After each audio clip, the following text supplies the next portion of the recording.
Hey hoes! Welcome to another episode of Bunny and the Beast. I am the Beast. I am joined by Spinster. No longer a Spinster of Mess. She's been excommunicated. She's kicked off the island. She's now on a life raft. Old blonde twink number 37. I wish. Hello, darlings. Bunny Galore here, the queen of the cult movies and no longer the great-grandmother of beige number 3 over there. Is that my skin tone? Yeah, exactly. Talk about the trousers. He's wearing trousers, everybody. I know. My depression must be real high at the moment. I've not got my quads out. No, that means you're feeling good about yourself if you're actually covering up, doesn't it? Apparently not. Apparently It depends who you speak to. Silly me. It depends who you speak to. But we are joined by a very special guest. Incredibly special. They're incredibly beautiful. You will have seen them on the... Was that a tick or? Yes. I just saw a squirrel. You would have seen them on the second series of Glow Up. It is the one, the only James Mack. Woohoo! Yes. Insert applause here. I was hearing all the inductions and I was just going to say it again. And I am your mum. You're not my mother. Yes, I am. With those trousers, babe, I'm not too sure. This is the first time that two Jameses are caught in August wearing trousers. It's a short. Yeah. It's Are you a very, short boy? I'm a short. Emphasis on the second short. There's a third implied as well. You love a third. I love it, Mum. What am I doing? Podcast sandwich. We thought we'd make it very simple for Bunny today and having guests who have a guest who has the same name as the other host. So first big question is, how do you two know each other? Instagram. Oh. And just faggotry at the same time. Instagram is the correct answer. And So you met online originally, and then you became friends in real life? Or Yes. was this the first time you met him? Yeah. the shed looks different today. I thought this is the first time I'm meeting both of you guys. I don't know what I was walking into. It's a different agenda. Why are there shackles on my legs? What's going on? It's Wednesday, that's what happens. James and I connected on Instagram and we did a little makeup collab. Did you? She painted me once. You're so brave. Pretty in pink. How did you do that? Literally threw How? paint over me and rubbed it in. Yeah. He's like, now just roll around on the floor a little bit and then threw glitter on me. And Yeah, basically it. glitter is the seat of everything. There's probably some in the back of your earlobes still, Babs. That we did that in the blistering cold. It was like, it was before Christmas. Gosh. Right before Christmas, and the guys that shot it are actually from Ireland, and it was in the bell-making tower that the Big Ben's tower originally is in. So hostile, cold, just iron. I'm not like, and James was there as well. So this is self-prescribed therapy. I'm getting all my personality traits out of the shed right away. And massive bell end in there. And you know what? I'm still laughing at I'm going to do it for the sake of it. It went ding dong. Oh, yeah, baby. Speaking of amazing. Speaking of ding dong, how long has it been since you've been on Glow Up? 4 years. 4 years. So, listeners, if you're not watched Glow Up yet, what are you doing with your lives? I'd say start season 2. Because season 2, it's not just because the one James is on, but I think that's where it started to get really kick off. Oh yeah, well I mean they made a good cast of neurodivergence, put it that way, and keeping that diversity tick box. And it was pre-pandemic, which wasn't it? Yeah, because when we actually went to watch, we waited 9 months from filming it in August, September 2019. It was meant to come out in I think Christmas or January of 2020, pushed back to the summer. But then ironically, it was when it went to Netflix around August 2020. That just blew up completely. Yeah, because suddenly you're available worldwide, if not the UK. Listen, available by phone and text. And I realised very quickly to take my number off my Instagram, because I went from 2,000 no followers per se to a lot of unsolicited WhatsApp messages from Brazil, because they obviously have a thing for short, white, on the verge of losing their twinkiness, male Irish energy. So hi, obrigado, sino, guapo, mucho guapo. Even though it's a very niche kink right there.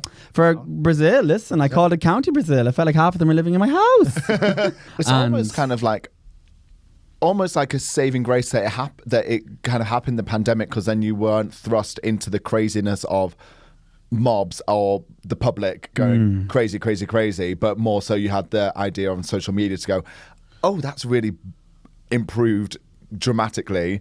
almost as like a little warning before going back out into the real world. Warmed up to as it turned Eased out, you in. warmed up Yeah. slowly. And I think the Yeah. Netflix thing changed things a lot. Oh, that was the loop. That really period. changed That was like, a the lot. real Yeah. saving grace Yeah. that made it the best fun ride slide you could ever imagine. And I think, for every terminology, I think the weirdest thing was I didn't even have like polished dating apps, girlies, so I wasn't even ready to have social media in my hand. And if there was no Penny D, I don't think I would have actually like gone to town on the whole social medias, creating looks. And then backtracking the full truth of when James made the first move Obviously. on Insta. Oh, I did. And you I said said it something to about, your DMs. slayed brows, and my brows were looking good. And then you did a shoot with Chris, Canon Effects from season 4 Glow Up. Yeah. Fellow Irish, a talented artist. And Glow Up love to cast a gay Irishman and get them to the top 3. Mama, we're in the middle of like none in the first, none in the recent. So there's like a 3-way between Craig from Northern Ireland, Chris in season 4, and then myself breaking breaking through that wall, yes, with my shamrocks. But yeah, so Chris did the blue makeup on me, the blue with Right. the gold lining that was Yes. based upon Kintsugi. And then, I saw that. yeah. And then I was like, oh my God, he's getting all the hunk of spunk models doing great makeup looks. And then I followed your page, and then I checked either DMs or I said follow back. And then I was like, hey. And then something. I checked DMs and you had messaged like a year and a half ago. So it's that kind of breaking again, that Barry being like, hi. And, sorry, SIM cards are really hard to find these days. But since Glow Up, tell us through some of the highs and wins of your makeup artistry career since, apart from painting me. Mama, well, I've learned to follow a brief, okay? We've got new colours on the back of the chairs because I lived in a red chair for pretty much all of that television series. And it's definitely it's been such a journey because I think I applied for Drag Race Series 1, FYI. I was doing lots more drag, and Right. the name is Miss J-Mac. Self-abbreviated. I keep the name as my brand for J-Mac makeup artistry. And so to cross over what I do, I feel like I'm still just a screaming drag queen in energy senses, and whenever there's a brush in my hand, I just don't get on stage and have heels and wigs all the time. Glow Up, I suppose, helped me find more of a comfortable space with my artistry. But then the professional side, I got to do amazing jobs, like work with the queen of makeup, who's the judge of Glow Up, Val Garland. Oh, yeah. Mama Val brought some of the alumni to Paris. Well, who did you get to paint through Val? Oh my God, the obvious one is Miss Eva Longoria. Wowza. So, that is one way to cartwheel and death drop down Wisteria Lane. Wow. with Well, big Desperate pad and Housewives setting fan. powder in hand. Yeah, like, boom, yeah, bitch. yeah. And We're big fans of Desperate Housewives. listen, there was Cat Grabe, there was I've gotten to work with just loads of different clients and traveled a lot, so it's kind of not always like glitz and glam, or queer to the best point. But I think the biggest thing was I was in the pandemic for a year and a half post show, so coming back, it was like, right, who's going to be the first person to paint after a year and a half? And here I am, subjectified on the show that you can do anything, la la la. And I was like, I actually don't have much industry experience. I just loved art for the sake of it. Yeah, it's a lot to say. It's what you're given a golden ticket, whether you do with those sort of shows. It's what you do with it afterwards, up until the pandemic. And then the pandemic came along, and you're like, yes, it's a golden ticket, but you have no capacity to use it at the moment. Yeah. Particularly with Drag Race now, there's so many different ones that I think Wait a week and there's a new series. It's more like a bronze ticket nowadays. Yeah. You get about 6 months of fame, and that's about it. I think it depends if you've had a career before you go on a reality TV show. If you have a career beforehand, then you can go back to that, or you can build on that. To build it from scratch is quite confronting, I think, at the moment. But well done, you've done it. Yeah, well, thank you. You are Beyonce. I think the most thing that's actually standing out, and it's just probably more of the impact for me. I got to go to India earlier this year and teach to a class of women inside a Muslim state as a queer person, teaching them like the art of the style of work that I do that I would have like shot on James. And that was like a big moment in my books this year, because they would not understand that per se a male would attend and get a diploma degree in makeup artistry. It's not seen that way in India, but they've no problem with me coming over, having been a subject of the show. Yeah. And that was real big insightful, and that's happened like 6 months ago now, February, and I feel I'm chasing and holding that moment. Wow. So on to this year. That was a big moment, and I think that's a very important moment. it was Breaking boundaries. That's a life moment. when we were in there, and there was a point that the makeup, I'm getting through it, and there's always like that eureka moment where, like, let's say the glitter went on the flames look, and so you secretly in your brain go like, yeah, so like here we go. The class is silent. Their English is impeccable, and then, sir, I have to say, like, this is for real context, like, that is a sleigh. And then it was like face lace, I had a metallic, and she goes, sir, now with this look, this has changed the game. And like, it's just how, to the best degree and the best respects, like, it was just so funny to hear it in the context without any expectation. And then that kind of like had my chakras and my auras open up a little bit, and it just created such great energy. So I think that's going to be a big like moment, separate to core memory, separate to like celebrity core tick lists of some other great clients and faces they painted. I think it's those moments, those relatable moments to yourself where you just go, I can't believe I've just done that, is the ones that, we all work with big names and we all know people, or we've been in big TV shows or places, whatever. But it's the moments where you go, that I never thought that was going to happen in my life. Yeah, I never thought that would happen to me in a good way. So I think that's really special. That's really special. Yeah, no, it was great, and I think one of the things I still want to do is put my dad into drag. So I'm like, when that happens, it's like anything else is like not ticked off the list unless that happens. Like, what would you do to Bunny? What did How would you put Bunny in? Start again. Start from scratch. Oh, wait, no, are you not in full drag now? I was like, exactly. I'd give her a makeup wipe. Yeah, to the I'd give her some bleach. That's true. Yeah, true. Formaldehyde, darling. I did never do drag in the Irish scene before coming to London, but I've done 1 or 2 gigs previously since going back post pandemic. And then I remember the girls that I first met, like one of my good mates is now a queen in Sparkles in Grand Can. She was the first queen that I ever met in Ireland, and I remember at a freshers ball in university, this is 10 years ago, it's like freaked the life out of me. Just like Laganja and Bianca were the first girls I ever saw in season 6. I remember being like, oh my god, so scared I'll never do that, but like saying it out loud, but internally I was like, but I love, like, thinking but you love it. Almost a big mouth with like, your hormone devils on the side of your shoulder. One of them be like, you love that on bubble baths. Like, they were just like, the inner me was like, that's gonna be me. Like, how ironic. Like, dude, so no. I might give like access to a picture, like my drag in 2018 for references for you guys, because it's a scream, and I'm not insecure about it, but it's so different to now. Oh, mine's changed since 2018. Considering I'm meant to be a makeup artist with like extra skills, it was not the tea at all. And it's just the trends have changed massively. The trends, and my also, drag's really changed. Sometimes I have a beard, sometimes I don't. Sometimes I have clothes on, sometimes I don't. Your change of style is the real drag. You're supposed to be my friend. I'm bullying this bitch. We haven't worked about what happens when we wear pants strings. I know exactly how to get the vibe when it's in shorts. It's true. So I was going to say, when do you wear clothes, James? Because it's always full drag. Full drag, yeah. If we go to a J-Mac drag show, you've not done performance drags for a long time, until apart from last weekend when you were in Ireland. Yeah. What would an audience member expect? That I show up? No, I think, well, I guess you will see. Well, okay, it's no question that I live with Tourette's. You might see some stimming that turns as part of the dance routine. I say you'd see a lot of movement because I'm very quick and light on my feet, and I love to give it a good twirl and high energy. And it's weird, like, I know I can do it. After Glow Up, it's kind of ironic that it didn't pigeonhole me, but it gave me, let's say, steered me in a certain direction that I've had to maintain and manifest. Like, it's a busy, our industry is so busy and so demanding. Like, you could be jack of all trades, but master of none, and to stick withedness. So that's what I've done with makeup. I'm introducing drag slowly, or a bit more again. You'd see high energy. You have to almost believe me, because everyone out there is probably like, bitch, when have you done performance last? I would do high energy. I used to be into triathlons. I was a ski instructor. I'm small but mighty, trust me. There's a lot of stamina and energy. I would use the power of my makeup as a skill too. So yes, I wouldn't be running around kicking all the time. I would do the aesthetic would be part of the look, and I think I'd be that diva that would want a wind machine, lighting effects, play on using your strengths to create a show per se. I'm not going to be doing the jumping cat Kennedy Davenport's and the sun. I actually can't do that. I wish I could. My motor neuron diversity would let me not. But my body hurts just thinking about it.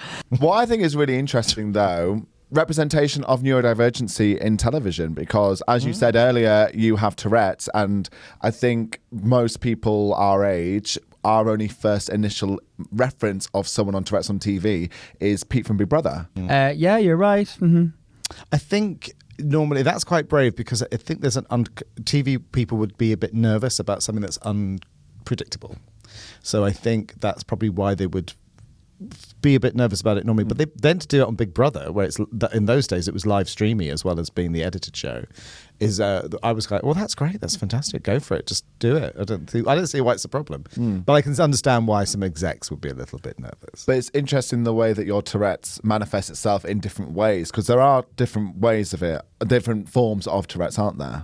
Yeah, so it's... If you don't mind talking about it. Of course. I was like, well, let me tell you, darling. So yeah, chapter 28. He has the stereotypical form where it's the shouting obscenities, corporalia. And corporalia is when you swear, and it's kind of like, just like a kind of disturbing language. And a lot of people within the Tourette's community, they only have 10% of corporalia. Okay. So I don't carry it, but I have a lot more motor neurodivergent tics, stims, twitches, and like grunting sounds. And it developed when I was 4, and I didn't get a diagnosis until I was 18 for the benefit of just having better support in school. Sure. I just kind of like was worried more about being a flaming homosexual growing up, that I just kind of in Ireland as well. In yes, Ireland. I was going to say that's pretty confronting. Mama, where was my chance? Like, where was I? Yeah. Like, where was I? Where did I have any hope? Yeah. Like, honestly, when Google search came to the village, it was like typed in hope, and then, makeup was a saving grace as well.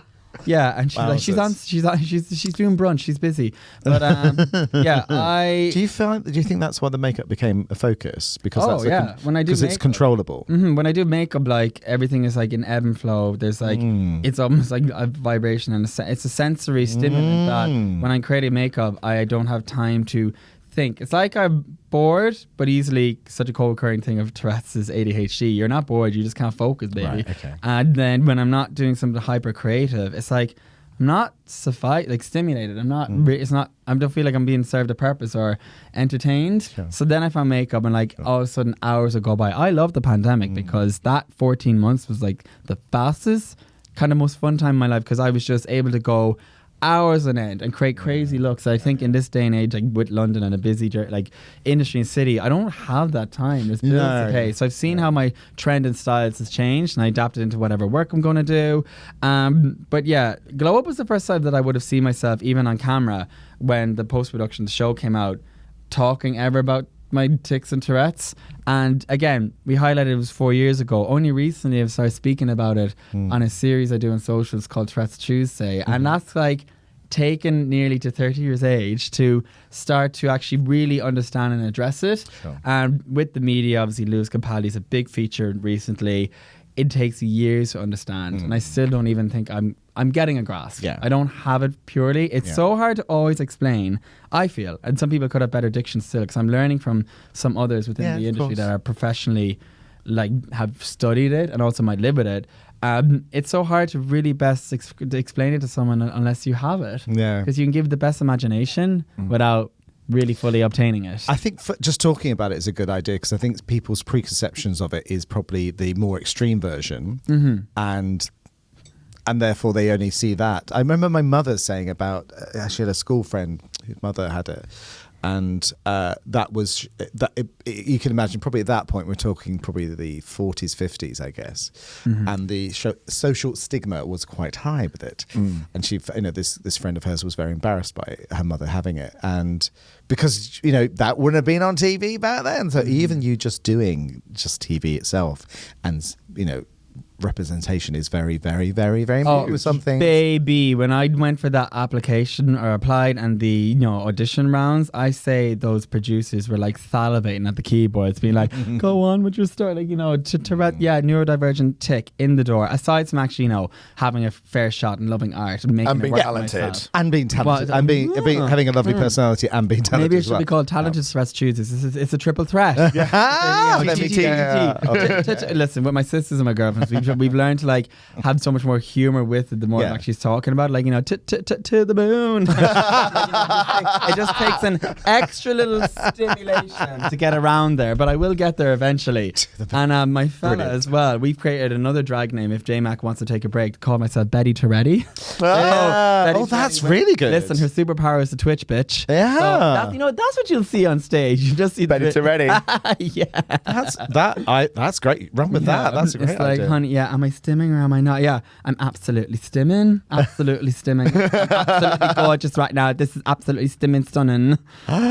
So yeah, there's been a lot of learning about it recently, having ironically should have, could have, would have 4 years ago when there was that peak 15 exposure.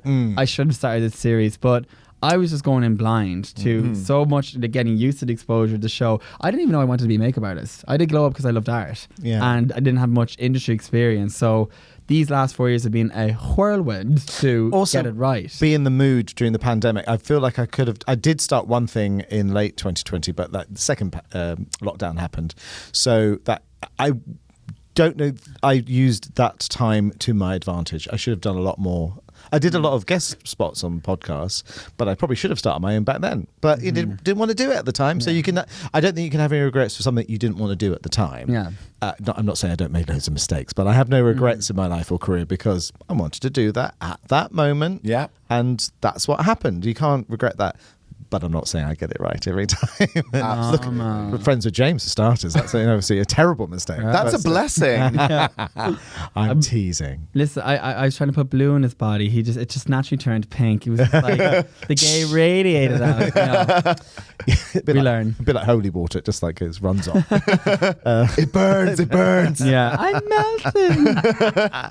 Very true. Well, I think you've turned it around to your advantage now. Absolutely. And it's working really well now. It has, because I think a lot more people are starting to see like a bit more vulnerability and a bit more truth to it, because you can do like cunty, spirits, snatch, which was my flavour, looks. And then I found after the pandemic and after the year come back to the UK, so even short of the middle of last year, right before we would have met, it wasn't like, it felt like things were running out when I was thinking, okay, the industry is forever changing. I got to adapt and like change a conveyor belt. Then there was this like almost with, and I heard this term recently, not from a grinder sense, but masking with a K, not a C. But you know, in other times you could be masking in so many ways. I was masking the being neurodivergent and understanding that there's elements of ADHD, OCD, time blindness. I was figuring, and I started to research a lot in the last 6 months. And then I realized I've actually never really addressed how much Tourette's affects me. I just was like, you know, iced over it, or just like a nice bit of frosting on the cake. And I was like, no, the middle of it's important. And, you know, we're getting deep diving into the middle of it. And it's 10 weeks running with the series now, and I've done a lot more talking about it, and I've met some people that want to elevate it to bring it to potential other places soon. So that's a teaser. But you know, it's all like coming out of just being more authentic, being yourself. I worried too much about trying to be like hilarious about like, you know, ignoring it, or, you know, making jokes about it without actually giving useful information. People are intrigued by it, and I've had like friends and people that I've always known or acquaintances come closer because they said this is giving like vulnerability is sexy. And, you know, and it's like your trauma story when you're comfortable and you're in the seat directing and controlling it, like it's admirable, and you know, all that kind of stuff. And what it's doing is it's giving your audience a glimpse behind your curtain, because you serve fierce looks and they're like snatched and, as you say, very cunty and amazing. They are beautiful, saying one that's actually had one on his body, but they are amazing. But I found with my social media, like sometimes if some photos looked a certain way, it projected almost like hostility. Until I started talking about how I suffer with depression, or how I'm like a massive nerd, or how I just be a bit silly and stupid. Exactly. You open that up and people receive it much more because it's much more vulnerable. Like you said, it's much more warmer. No, it's amazing. The series is getting really popular now as well. It's cute. It's doing it. It's Angela Bassetting real. Angela Bassett did the thing. Angela Bassett's now got a stem, she is going left, right, and center, and it's teaching me more to kind of have like humor with it. But I think that I would say the whole synopsis of the ethos of like the deep meaning of the reason why I do it is to benefit for, I say, the younger kids and generation and parents that 15 years ago, half my time when I was a teenager, there was no resources, and my parents, watching Lewis's documentary, which is just like pinged off from his recent just trying to tour what happened in Glasgow. It's so hard, and you can't blame family and people that without education to, they try to discipline it out of you, but there was no other way that they would think how to help. No. And I can't, I'm not blaming, you can't blame for that, No. but then I think, educate. And I've gone away recently to do that, I suppose. And there's a lot more to come of it. And it's teaching me also a lot of pros and cons. Talking about it can even like bring up ticking, but then it's like, if this is like therapy or if this is just a way to like the theater, when I talk and do a podcast, I nearly do it equally less because I'm stimulated by saying the shit I want to say and getting it out. Exactly. So maybe in drag I don't stim because I'm just performing. Oh, that's interesting. Yes. Yeah, that's very true. I found in the time that we've known each other, because when we first did meet, you were so busy and so stressed. When you're painting me and doing the fine lines, because your exhaustion levels were high, you were shattered by that time. Because you had a very busy, booked and blessed, very busy year. It was high drag. High sleepy drag. Tide is high and you're hanging on. Your stimming was really prevalent then, but then since things have become more settled and you're not as tired or stressed, the amount that it has, and more so speaking about it now, it's so much less prevalent and it's so much more not controlled, but it's not happening as well from my perspective anyway. But I don't live in your body. Yeah, but this is the thing I'm finding recently, and even with my new fella, and like he's seeing my body and what behind the closed doors, I'm getting better and a lot less insecure and confident maybe in person, but I am finding that there's some moments behind closed doors where it's 24/7. So that's like where I'm trying to build a better relationship with it recently. But I think it's always it's part of the journey of us figuring out what we do before we hit that next 3-0 milestone and more of the fun stuff. I often technically there's statistics that are done by physical rate of how your body slows down that can like diminish naturally. Oh, yeah. But it'll still stay relevant, but maybe not as like intense because it's gotten a bit more intense before it's gotten softer again. And J-Mac and Betty Tourettes and other things that I've done before makeup, I know that there's space for me to get back into the drag world at some stage. Like I'm hopefully next year and this end of this year, I'm seeing myself possibly doing more of the drags. Yeah. Ooh, I look forward find to the balance that. of makeup because this is like a weight off my shoulders, having done the Tourettes Tuesday series, or addressing it enough for what it means and then getting back to like the cuckoo caca crazy makeups and then living my best gay life. So to finish up the podcast, we want to get a bit more of, we've had the beautiful, we've had the stimming, we've had the makeup, and now we want to know about the mess. Okay. So does any sort of story come to mind? It can be any sort of story that kind of haunts you to this day. It could just be a regular embarrassing story, a horrid dating story, embarrassing sex story. That's what you're asking for, yeah. Yeah, we want the good tea. Let me see. So, do you know what? There was a moment that I was having a hookup about 1.5 years ago, and it was like the first food for thought without the other meat packing. It was the first food for thought that had me thinking, will I do something about living with Tourette's? Because lo and behold, during the sex, things aren't going either way, and then the said person in question just stopped and said, what the F is wrong? Like, do you have Tourette's? But it was in like kind of a derogative sense rather than like it was going to be sexy. So I'm like, okay, I'm going to feel a bit shit about this. And, we just went impotent straight for the gods. And I was having like no sexy time for about 1.5 months afterwards. Yeah, but that will you know what? It actually, to piece the story together, I saw on the said person's story on Instagram yesterday that they chipped their tooth yesterday, and I was like, honey, if only we came so hard that we both chipped our tooth. It didn't happen, babes. But Betty Tourettes was present sometimes in sex. That would be would feel weird, I'm sure, and put you off for a while. Did you feel better? How long did it take to feel better about that? Just met the right person? Probably the right person actually just like say it, because I've never had to disclaim before that I have like tics and Tourette's. Like, you know, my said lover now, one of the first things they asked was like, have you got Tourette's, in like a caring kind of nice sense? And all of a sudden I'm like, oh my God, love you. But that happened like when you were like at an event or something, like before you were even together, wasn't it? Yeah, it's the first time we met. The Yeah, it's first like- thing that they said to me was like, you know, have you got Tourette's? Because his brother has it. And then I was like, oh my God, here comes the Sean Compassion honey wagon. Here come the feels. Yes. So, Bunny and the Beast is derived from Beauty and the Beast. And Beauty and the Beast, there's a lot of objects that become alive in that castle. So, Bunny, if you were going to be an inanimate object in the Beast Castle today, what would you be and why? I would probably be the window looking out over the gardens. It's a rainy day and there's just one trickle of water going down the window. But like an episode of Friends when Joey's looking for the plate. Is that when you like pee your pants or something? Or like a little fiddle? Yes, that's right, exactly. You know, it's my age. And I think I would be a makeup wipe because I love to rub over everyone's face. Yeah. Mama. He does that quite often, you know. I would be poppers in the freezer because we last longer and we make you feel good. Thank Is that true? you. Yeah, if you put them in the freezer, they last longer. This is an educational show. You're very Oh welcome. my Thank you, ladies and gosh. gents. Time for an education. Education, baby. And if you were going to rename our podcast of Bunny and the Beast with our third, what would your adjective be? Betty? Bunny, the Beast, and Betty. Or maybe like you know the blender, like beauty blender as well. So you know, choose which one is going to bounce to you. So let's say like Bunny and the blender and the blending beast. I don't know how to blend. We love a good blend, baby. And listen, if I'm basically half on a spectrum, or the modern term gradient, it's all about that gradient blend as well. Tying it back into my job, okay? I was out the other day and someone literally was like, James, you've got a massive slag line in your neck. Like, blend, bitch, blend. Yeah. Oh, maybe you have Tourette's as well. It's not Maybe. stim line. No, he's just a slut. Yeah, he's just what neurodivergent is that? Listen, it's all about stimulant, babes. It's all about stimulant. Horodivergent. Says Snow White over here.